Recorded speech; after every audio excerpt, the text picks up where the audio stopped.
এই দুটি কাজ তুমি যদি সঠিকভাবে করতে পারো তাহলে 100% গ্যারান্টি দিচ্ছি, যাকে তুমি খুব পছন্দ করো, যার সাথে চিরজীবন কাটাতে চাও, সেই মানুষটা তোমার পেছনে ভাগবে, লাইফ টাইম তোমার পেছনে ভাগবে, গ্যারান্টেড।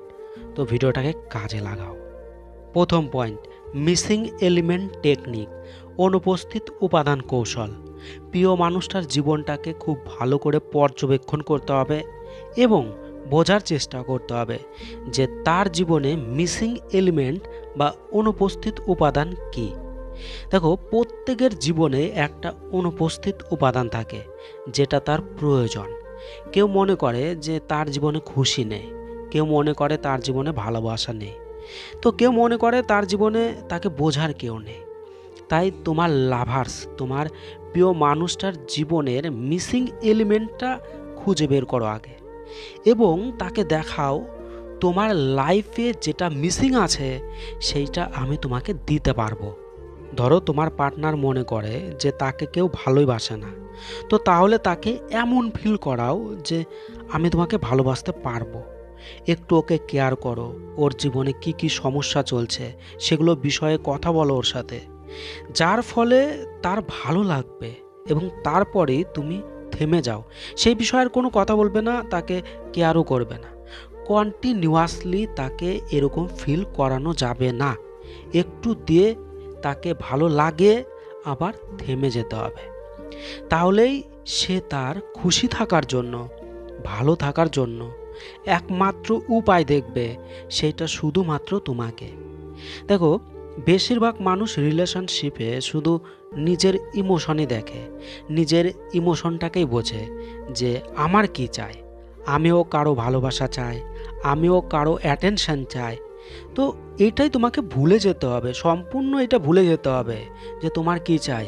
এরকম চাই চাই বলে থাকলে হবে না, কিন্তু ফোকাসটাকে তার উপর রাখতে হবে, নিজের ওপর ফোকাস রাখলে হবে না। তুমি যদি নিজের মধ্যে ফোকাস রাখো, নিজের ইমোশনের ওপর, তাহলে তোমাকে একজন ভিখারি মনে হবে যে তুমি শুধু চাও আর চাও। তো এরকম করলে সে আরও তোমার থেকে দূরে ভাগবে। তো ফোকাস রাখতে হবে তার উপরে, সে তার জীবনে কি খুঁজছে, সে কি চায় জীবনে, এইটার উপর ফোকাস রাখতে হবে। ওর কথা শুনে, ওর ব্যবহার দেখে বোঝার চেষ্টা করো, ওর ব্যবহারটা দেখে ওর জীবনে অনুপস্থিত উপাদানটা কি। দেখো, যখন সে বুঝতে পারবে যে তার জীবনে যেটার অভাব আছে সেটা তুমি তাকে দিতে পারবে, তখন থেকে সে তোমার পেছনে ভাগতেই থাকবে, ভাগতেই থাকবে। তুমি যতদিন এইটা তাকে ফিল করাতে থাকবে আর দিতে থাকবে, ততদিন সে তোমার পেছনে ভাগতেই থাকবে, গ্যারান্টি দিলাম। দ্বিতীয় point, psychology of old and young age. দেখো, ছেলেরা কখনোই তার বয়স লুকায় না, কারণ ছেলেদের বেশি বয়স ছেলেদের আরও বেশি অ্যাট্রাকটিভ দেখায়, আকর্ষণীয় দেখায়। কিন্তু মেয়েরা সব সময় তার বয়স লুকায়, কারণ মেয়েদের কম বয়স মেয়েদের বেশি অ্যাট্রাকটিভ দেখায়।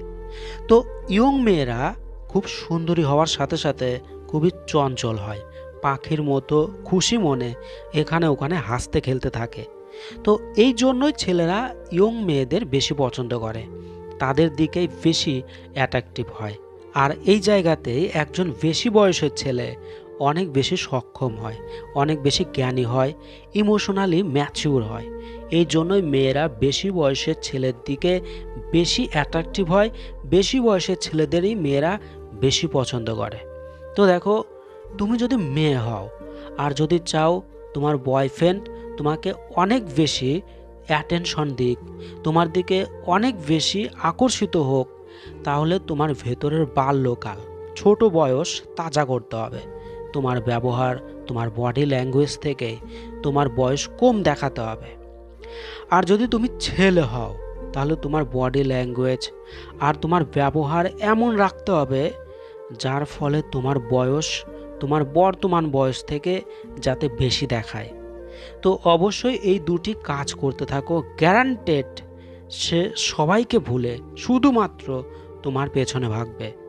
তো দেখো, খুবই গুরুত্বপূর্ণ ভিডিও, খুবই গুরুত্বপূর্ণ ভিডিও, দুইটি পয়েন্টকে অবশ্যই কাজে লাগাও, খুবই কাজের ভিডিও।